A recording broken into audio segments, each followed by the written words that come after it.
गंगोत्री राष्ट्रीय राजमार्ग पर झालापुल के पास मध्य प्रदेश के यात्रियों की बस हादसे का शिकार हो गई। बस अचानक अनियंत्रित होकर सड़क पर पलट गई। बस पलटते ही यात्रियों में चीख पुकार मच गई। हादसे में 4 से ज्यादा यात्री घायल हो गए हैं, बाकी करीब 20 से ज्यादा यात्री सुरक्षित हैं। मंगलौर उपचुनाव में अब प्रत्याशियों के गठजोड़ की राजनीति तेज होती जा रही है। आज लिबरहेड़ी गांव में सैकड़ों की संख्या में हलवाई बिरादरी के लोगों ने कांग्रेस प्रत्याशी का साथ छोड़कर बसपा प्रत्याशी का समर्थन किया है।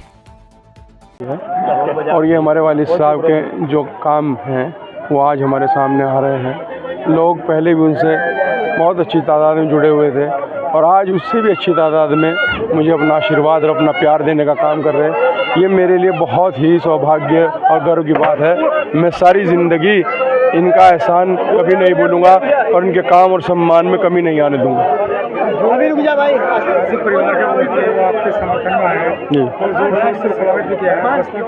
कई लोगों ने भी आज जो फैसला छोड़ चुके थे दोबारा कितना देखिए, जब अपने लोग जुड़ते हैं तो फ़ायदा ही होता है और इंशाअल्लाह हमें पूरी उम्मीद है कि जो 2022 में मैंडेट मिला था उससे भी कहीं बढ़ कर के मैंडेट मिलेगा और बहुत अच्छे मार्जिन से हम जीत दर्ज करने का काम करेंगे इंशाअल्लाह।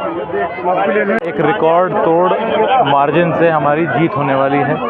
मंगलौर में पहले से हमारा समर्थन बढ़ा है, घटा नहीं है। हर गांव में जहां जहां हम जा रहे हैं वहां हाजी सरवत साहब को याद करके लोग उनके बेटे को आशीर्वाद देने के लिए जौक दर जौक निकल के आ रहे हैं। तो मैं मानता हूं कि पहले हमारी 700 से जीत हुई थी, इस बार हमारी जीत 5000 प्लस से होने वाली है। हल्द्वानी में भीषण गर्मी के बीच हो रही भारी विद्युत कटौती को लेकर अब व्यापारी भी आक्रोशित हो चुके हैं। व्यापारियों ने बिजली विभाग के दफ्तर में जोरदार प्रदर्शन करते हुए विद्युत आपूर्ति सुचारू करने की मांग की है। वहीं बिजली विभाग के अधिकारियों का कहना है कि पहली बार ऐसा हुआ है कि भीषण गर्मी के चलते लोड 30% तक अधिक हुआ है, जिसके लिए बिजली विभाग के सिस्टम तैयार नहीं थे। लिहाजा इस तरह की दिक्कतें आई हैं, जिसे अब ठीक कर लिया गया है। मान्यवर, बड़ा हास्यास्पद विषय है। ऊर्जा प्रदेश कहते हैं हम इसे, और ऊर्जा प्रदेश की स्थिति ये हो गई है कि इसकी ऊर्जा बिल्कुल ख़त्म हो गई है और मुझे ऐसा लगता है अधिकारियों की ऊर्जा भी ख़त्म हो गई।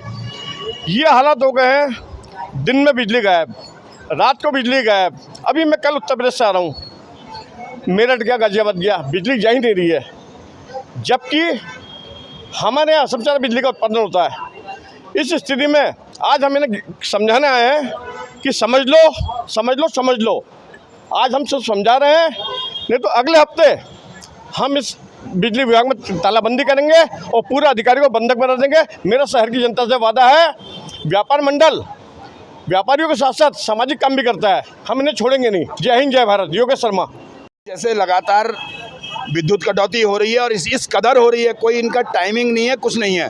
ये कहते हैं कि लोड बढ़ा हुआ है, भाई गर्मी है, लोड तो बढ़ेगा। इन लोगों को पहले से ये सारी तैयारी करनी चाहिए। इस समय उपभोक्ता परेशान हो रहा है, लंबे बिल देते समय ये पूरी कार्रवाई करते हैं, यहाँ तक कि मीटर तक सीज कर देते हैं। ऐसी स्थिति आती है और जब इनकी बारी आती है तो ये लोग अधिकारी जो है केवल पल्ला झाड़ते हैं कि लोड नहीं है या वहाँ बाहर से बिजली नहीं मिल रही है। ये व्यवस्था आपकी है। देखिए, शहर में आपको बैठा रखा है इसीलिए कि आप शहर की व्यवस्था को सुचारू रूप से चलाएं। आज प्रांतीय उद्योग व्यापार मंडल इस विद्युत कटौती के खिलाफ अभी वार्ता करने के लिए आया है और यदि आज इन्होंने बात नहीं सुनी और 1-2 दिन के अंदर में ये समस्या का समाधान नहीं हुआ तो हम इन अधिकारियों को इसी के अंदर कैद कर देंगे, तालाबंदी करेंगे। ये हमारा अगला प्रोग्राम रहेगा। हर्षवर्धन पांडे। बिजली कटौती को लेके पूरा ट्रांसपोर्ट व्यवसाय, हमारा बाजार का तो है ही है, ट्रांसपोर्ट व्यवसाय पूरा चरमराया हुआ है। हमारा इलेक्ट्रीशियन, वेल्डर, पूरा कारोबार हमारा बिजली से संबंधित सारा कारोबार जो है बिना बिजली के 1 घंटे नहीं चल सकता। खैरात मिस्त्री वो खाली बैठे रहते हैं दिन प्रतिदिन। हमारे यहाँ ट्रांसपोर्ट नगर में मेरे ख्याल से 5-5, 6-6 घंटे की कटौती होती है और कोई घोषणा नहीं, कोई कुछ नहीं। कई बार अधिकारियों को इस बात से मैंने पर्सनल भी अवगत कराया है, हमारे पदाधिकारियों ने भी अवगत कराया है, लेकिन इनके कानों में जूं नहीं रेंगती है। आज वहाँ पर ये पोजीशन हो गई है, ज़रा सी हल्की सी गर्मी में मच्छर दिन भर बैठने नहीं देता। दिन में मच्छर, वहाँ इतना मच्छर है कि हम लोग 1 घंटा नहीं बैठ सकते। आज उसी को लेके पूरे व्यापार मंडल के प्रतिनिधि के साथ हम लोग पूरे ट्रांसपोर्ट के कुछ पदाधिकारी आज हम इस समस्या को लेके अधिकारियों के समक्ष रखने आए हैं। प्रदीप सबरवाल। अंतर्राष्ट्रीय योग दिवस के मौके पर तिब्बत से लगे सीमांत तीर्थ क्षेत्र आदि कैलाश में सीएम पुष्कर सिंह धामी ने आईटीबीपी बीआरओ स्थानीय जनजाति के निवासियों के साथ योग किया। बता दें कि पिथौरागढ़ जिले में स्थित आदि कैलाश अब पर्यटन के रूप में उभर रहा है। पिछले साल प्रधानमंत्री नरेंद्र मोदी ने आदि कैलाश की यात्रा की थी। इसके बाद देश दुनिया में आदि कैलाश की यात्रा के लिए पर्यटन और श्रद्धालुओं का रुझान बढ़ा है। इसे देखते हुए प्रदेश सरकार ने पहली बार अंतर्राष्ट्रीय योग दिवस को आदि कैलाश में मनाने का निर्णय लिया। अंतर्राष्ट्रीय योग दिवस के अवसर पर शहीद जसवंत सिंह रावत रांची स्टेडियम पौड़ी में कैबिनेट मंत्री डॉक्टर धन सिंह रावत ने द्वीप प्रज्वलित कर योग का शुभारंभ किया। योग में विभिन्न लोगों ने बढ़ चढ़कर प्रतिभाग किया है।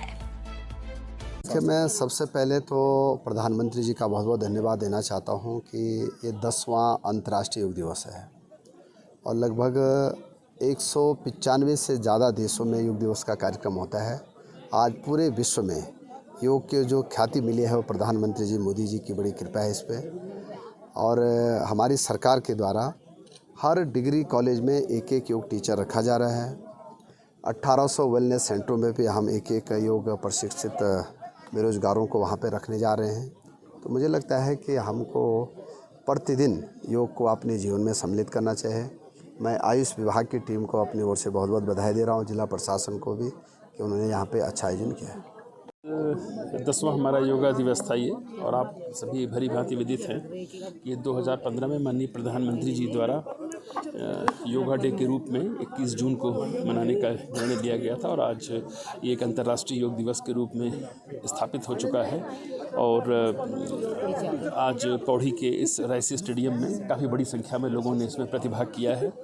हमारे प्रदेश के मुख्यमंत्री जी आज आदि कैलाश में हैं और वहाँ से योग दिवस का आयोजन उन्होंने किया है।